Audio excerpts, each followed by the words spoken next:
We are now joined by actually what was my first ever active Major League Baseball player interview when he spent time with the San Diego Padres. That was back in 2019.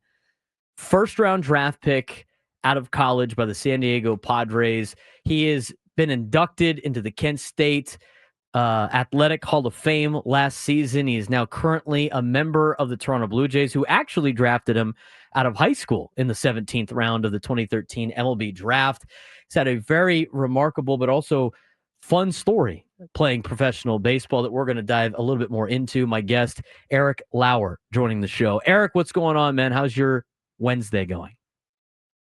So far so good. Thanks again for joining us. I don't know if you remember that, but back in 2019, and you've probably been interviewed many of the time, I sat down with you in the dugout at Petco Park, and we talked about the Padres rotation, you being in the big leagues now, and I think I asked you a question about your favorite Will Ferrell movie in which you quoted something from Talladega Nights. If you remember that, great. If not, it's not a big deal, but wanted to throw that out there if that it sparked your memory at all. Um, no, I don't think I can remember that far back. That's a few years ago. Eric, since becoming a Padre, you've gone on to play for a couple teams now with Toronto. I want to talk a little bit about, kind of where you started and everything. You grew up in Ohio.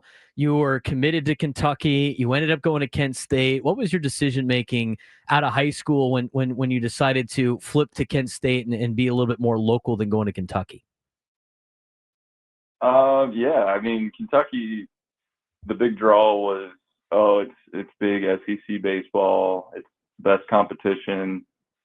Um, but I think for me it was more where was I going to be the most comfortable to be able to get the most out of my college career. So I thought being a little closer to home, having my parents be able to come watch me play, and I mean, either way, Kent State had probably what I would consider the best pitching coach in the country in Mike Birkbeck. So that played into it quite a bit, and I think just Kent State had a good like hometown kind of feel for me. So it felt like it would be a really easy transition to use college as kind of the stepping stone that I wanted to use it as to eventually get to pro ball. You get drafted by the Padres in the first round, 25th overall selection, which is a great achievement. You go through the minor leagues here in San Diego, and you had some ups, you had some downs. You got to start an opening day. I mean, all the positives, maybe the negatives. What was the biggest? What did you learn most during your time with the Padres? I think because it was my first couple years in the league that it really just taught me kind of what it takes to be a big leaguer and to actually have the staying power in the big leagues. So guys talk about it a lot of like getting to the big leagues is kind of the easy part. It's staying in the big leagues that's the hard part. So just with like my last few years of struggles and everything, and finally being back, I think it's given me a new appreciation for what it takes to be here long term. We're talking with Eric Lauer, Toronto Blue Jays starting pitcher, former Padre, joining us on the Braden show. You end up getting traded to Milwaukee, probably the first time that had been around for you. I mean, what was that experience like? And I'm sure it was maybe a negative at first, but how did you spin that into a positive opportunity with the Brewers? Yeah, it was definitely a weird thought when I got the news because I got the news the day I was heading on vacation to Hawaii, so I was kind of in a weird spot. I was like, okay, just don't tell them to call me for a week because I'm going on vacation. But it was cool. I mean, obviously, like I love San Diego. I wanted to stay in San Diego for my whole career if I could. But I mean, being in the game, that that's part of it, and it's nothing. It's nothing personal, but it is a little disheartening to hear that like your team doesn't want you anymore, but a new team does. So it's a lot of mixed emotions on being traded. You had a pretty wild 2024. Multiple teams. You end up going to Korea for a little bit, and then in December you sign with the Blue Jays, and in between you get an honor from your university, which we'll talk about. But what was the when you had the opportunity to go to the KBO and you bet on yourself for another opportunity? How difficult of a decision was that for you? And what did you get out of that experience that you think has helped you, get that contract with the Blue Jays as you signed during the offseason? Yeah, I mean, it was a really hard decision actually, because at the end, and when I ended up going over there last year, was kind of at a time where I felt like, oh, okay, I was starting to figure it out again, starting to get back to kind of who I was in pitching. And on top of all that, me and my wife had just found out that we were pregnant with our first child. So we were trying to figure out, like, oh, is going to Korea the best option here? Would I have to go back the following year? And I mean, going over there was an amazing experience. I always thought at some point in my career I'd like to go over and play baseball overseas, just to experience a different culture in baseball. And I mean, I'm super grateful that I got the opportunity to go. And I think that it's a really cool, it's a cool way of kind of getting outside of the MLB and um, baseball in the States, because you get a chance to go see different competition and, kind of rework things and just grow as a player in a way that you might not get the opportunity to in affiliated baseball. So it was a really awesome experience. I mean, I think a lot of guys are kind of using it now as, okay, I've struggled for a little bit. Let me go kind of hit a reset, play some good competition, and then see if I can make a run back at it. And I mean, I think that's exactly kind of the route that I took. Was I'm going to go over there, kind of have a reset, be able to work on some things, work on myself, and hopefully make another run at it in the big leagues. Eric, there's a lot of people in life that don't take that chance, and they don't want to be that bold decision to go bet on themselves, not just in baseball, but just in all aspects of life. What kind of advice would you might have to anybody driving around listening that hasn't been able to take that leap, just from your experience of taking that leap, betting on yourself, and what it's done for you since you decided to go to Korea?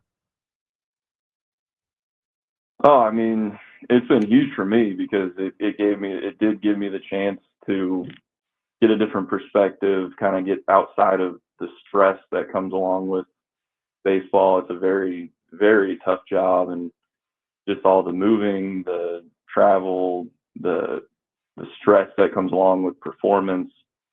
It's a little easier. It's a little easier not to get stressed when you can't understand anybody. I thought that was a nice change of pace. But I mean, as far as betting on yourself, I feel like at some point there's times where it's the right decision to bet on yourself. There's times where you're kind of forced into it. And I think you should always bet on yourself. You should always bet on your own drive, your own work ethic. And a lot of it's just the belief that things will work out. And I mean, it's really easy to just be negative all the time and just not want to take that leap of faith, just because there are possible negatives to it. But I mean, in the long run, I'd rather take the chance and look back and say, you know what, I did everything that I possibly could to be where I wanted to be, rather than looking back and saying, well, if I would have went over there, maybe things would have worked out differently, or if I would have done this, maybe things would. I just thought, my whole thing is that I don't want to look back and regret any of the effort that I put in. I don't want to regret anything that I didn't do that could have helped me. So I think that's the biggest thing, is just, I think betting on yourself is a very positive thing. And too many people look at it as a negative because of the possibility of a negative outcome. But I mean, you gotta take risks. That's life. That's what makes life fun, is taking the risk and betting on yourself every once in a while. Toronto Blue Jays starter Eric Lauer joining us on the Braden Soprano Show, former Padre, obviously. Mixed through all of that, you had a great career at Kent State, and they inducted you into the Athletic Hall of Fame. What kind of experience was that like for you going back and getting that kind of honor? Yeah, I mean, it was really cool. I wasn't able to actually go back for the ceremony because it was 2 weeks before our son was due. So actually, I didn't end up getting to go back and experience it. But I was talking to the committee and stuff, and they said that we could come back at a different time and have like a little ceremony or something. But I mean, just to be inducted and to be with the group of people that was put in for the year, just a huge honor. I mean, it's nice to be recognized for what you do and the results you get every once in a while. But I mean, it's something that you look back on and you're proud of. But like in the moment, you're not reaching for those things. You're not thinking, oh, I can get in the Hall of Fame anywhere. So I mean, it's an honor and it's awesome to kind of be there and be in the Hall forever. But I don't think Hall of Fames and stuff are the goal. I think they're good byproducts of just the amount of work and effort you put in. You made it back to the big leagues. You're with the Toronto Blue Jays, kind of full circle. They drafted you out of high school. You ended up going to college, obviously, as we talked about. What are your goals for this year, your second stint now in the major leagues and a new opportunity with Toronto? I think it's really just to get back to pitching the way that I know I can, um, using all my pitches. I think I've added a few things over the years that I think are going to help me, pitch mix wise, and I just go out there every time they call my name and put up some zeros. That's really it's really as simple as it can get, and that's as simple as I want to keep it. Like I'm not trying to do too much out there. I'm not trying to go crazy with stats or anything, but I mean, the more zeros I can put up, the better it's going to be. So that's the goal. Last thing for you, Eric. What's it like being a father? Oh, it's different. It is. I've never. I mean, you always hear the old sayings of, oh, it'll be, you'll understand when you're a father, or you'll understand when it's your kid. And I mean, it's incredibly true. I never knew that I could love another human being so much. I never thought that I would just be in awe of everything that he does.